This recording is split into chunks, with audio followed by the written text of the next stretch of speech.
Moyo wa kanisa, mwongozo wa kujifunza Biblia. Tunakuwa kwenye robo ya 4 inayokuwa na kichwa kinachosema La mission de Dieu, ma mission. Utume wa Mungu, utume wangu. Leo ni juma ya 5 inayokuwa na somo linalosema Les excuses pour éviter la mission. Visingizio vya kukwepa utume. Notre verset clé se trouve dans Ésaïe chapitre 6 verset 8. J'attendis la voix du Seigneur disant, qui verrai-je, qui marchera pour nous? J'ai répondu, mais voici, envoie-moi. Isaya 6:8. Kisha nikasikia sauti ya Bwana akisema, nitume nani? Naye ni nani atakayekwenda kwa ajili yetu? Ndipo niliposema, mimi hapa, nitume mimi.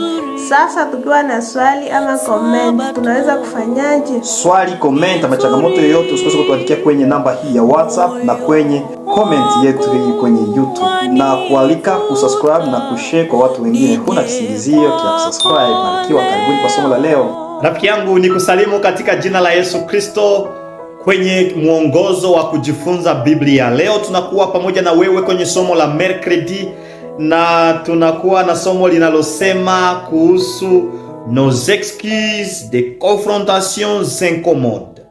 Des excuses de confrontations incommodes. Kiswahili tunaweza kusema visingizio vyetu, mabadiliko ya wasiwasi sana. Visingizio vyetu, mabadiliko ya wasiwasi sana. Leo tumefikia kwenye Yona sura yake ni ya 4. Kwenye Yona sura ya 4, kumbuka kwamba Yona alikuwa tayari hatimaye ametupwa Ninawi. Alikuwa ameongozwa kupitia samaki iliyomeza na kumleta huko Ninawi. Alipofika hapo akaanza kuhubiri sana tena sana. Watu wa pale alipowahubiri wakafurahi. Wakatubu kwa mabaya waliokuwa wakiyafanya na wakaamua kumrudilia Yesu toka moyoni mwao. Wakamrudilia Yesu hakika. Waliposikia neno la Mungu likiwagusa wakarudia kwa Yesu Kristo. Soma Yona sura yake ni ya 4 mstari wa kwanza. Tuone nini kilitokea katika maisha ya Yona. Yona sura ya 4 mstari wa kwanza na wa pili. Tuzungumzie hiyo ya pili, inakuja ikisema hivi.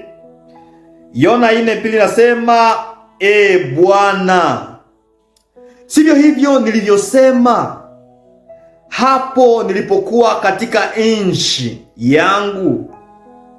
Hii ndiyo sababu nalifanya haraka kukimbilia Tarsisi, kwa maana nilijua ya kuwa wewe u Mungu mwenye neema, umejaa huruma, si mwepesi wa hasira, u mwingi wa rehema, nawe wagairi mabaya.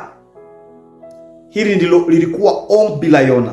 Je, ilikuwa ni ombi nzuri ama ombi mbaya?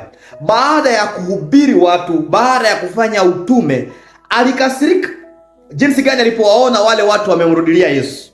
Jonas avait une haine si profonde pour les gens vers qui Dieu l'avait envoyé, au point de penser qu'il valait mieux mourir que de subir la honte lorsque ses prédictions apocalyptiques contre Ninive seraient vouées à l'échec. Alikasirika kona, nikusema nilikuja kuwatangazia kwamba baada ya siku 14 watagadhibiwa, watapata hatari. Mbona kwa hivi wameungama, wametubu kwa nini? Kikamkasirikisha Yona, akasema, Mungu, nilijua ya kwamba wewe ni mwingi wa rehema. Ndiyo maana hata sikutaka kufika huko, kwa sababu nilikujua ya kwamba wewe utasamehe wale watu. Angalia jinsi gani mara nyingi tunaweza ingia kwenye shida ya Yona hii. Tunawakasirikia watu ambao tunaenda kuwahubiria ili waje kwa Yesu Kristo. Mara wanapoamua kumrudilia Yesu, tunakasirika. Kwenye Yona 3:4-9 tunaona ya kwamba ule mfalme Hadad Nirari wa 3, ambaye yeye pamoja na watu wake walitubu na wakamrudilia Mungu, wakajinyenyekeza na kurudilia Mungu, Mungu akawarehemu. Lakini Yona akakasirika. Kwenye Yona sura yake ni ya 4 mstari wa kwanza, alikasirika. Nini kilikuwa kikipitika katika moyo wa Yona? Fikiria, baada ya kuhubiri alienda kutulia, akaona jua ilikuwa limemchoma sana, na Mungu akakomalisha mmea ukamletea kivuli. Akafurahia mmea huyo. Hivi mmea ulipokomaa, Mungu alipokomalisha mmea, sawa sawa na jinsi Mungu akaleta wale watu tena kwa uhai wa kiroho wakamrudilia. Mmea ulipokomaa kuleta kivuli, Yona akafurahi, alifurahi kuona huyo mmea. Lakini alipoona wana wa Mungu wanapokomaa kuacha maisha yao ya zamani na kumrudilia Yesu Kristo, akakasirika. Sasa fikiria, mmea Mungu akaruhusu ukauke na ukakauka hapo hapo. Yona alikusudia watu wa Mungu wafariki, lakini wakati mmea ulipofariki, Yona akakasirika. Lakini watu wa Mungu wakati wanafariki, Yona anafurahi. Kwa maneno mengine tunaweza sema kwamba Yona alipatia mmea nafasi ya maana sana kuliko nafsi za Mungu. Mara nyingi inazoea kusema ya kwamba ni ulozi mara unapomwona rafiki yako akifaulu, anapookolewa, anapomfuata Yesu Kristo, unapomwona jinsi gani amemrudilia Yesu Kristo, sasa unakasirika. Huo ni ulozi.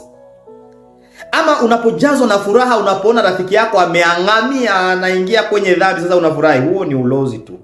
Yesu anataka tuwe sawasawa na yeye. Akitutuma kufanya kazi ya utume, ndiyo tufurahi wakati watu wamerudi kwa Yesu, kwa sababu anachokitaka Yesu sio kutaka watu wafe katika dhambi. Anataka muovu amrudilie na kuongoka. Ndugu yangu, mara ukihubiri, ukifanya utume wa Mungu, watu wakimrudilia Yesu, siwe kama Yona, usikasirike. Furahi kwa sababu nafsi zimekuja kwa Yesu Kristo. Katika somo hili hatujui, je, Yona alitubu kwa kile alichokifanya hapo ama ilikuwaje? La fin de l'histoire ne révèle pas la repentance ou non de Jonas. Au contraire, l'histoire inachevée se tourne vers nous. Que faisons-nous au sujet de la préoccupation de Dieu pour le méchant, pour les intimidateurs et pour ceux qui n'ont pas reçu l'évangile à travers le monde? Asante Yesu Kristo kwa kuwa leo tena umetufundisha somo la mguso. Mara nyingi tunakasirika kuwaona watu wakija kwako. Tunaweza kuwahubiri, lakini tunapowaona wamejisalimisha, wamekuja kwako, tena kasirani na tujaza. Utusamehe kwa muda wote ambao tulikusudia wale waovu wafariki katika uovu wao. Tupatie upendo wa kupenda zile nafsi zinapokurudilia katika jina la Yesu Kristo, amen. Mara nyingi tumeombea, unaona wale wa M23 wanaotesa Jamhuri ya Kidemokrasia ya Kongo. Mara nyingi tunawaombea ili kwamba wafariki. Lakini Yesu akiwagusa na wakimrudilia, usikasirike kwa sababu atakuwa ametenda kazi ndani yao. Kisa hakimaliziki kwa mwisho wa toba wa Yona. Badala yake, kisa ambacho hakijakamilika kinatugeukia sisi. Tutafanya nini kuhusu jinsi Mungu anavyolishughulisha na waovu, waonevu na ambao hawajafikiwa ulimwengu pote? Mungu akubariki katika jina la Yesu Kristo. Usikose kusubscribe na kushare kwa watu wengine, kwa sababu huo ndio utume. Unaposubscribe na kutumia watu wengine, unakuwa umefanya utume. Barikiwa ndugu mpendwa.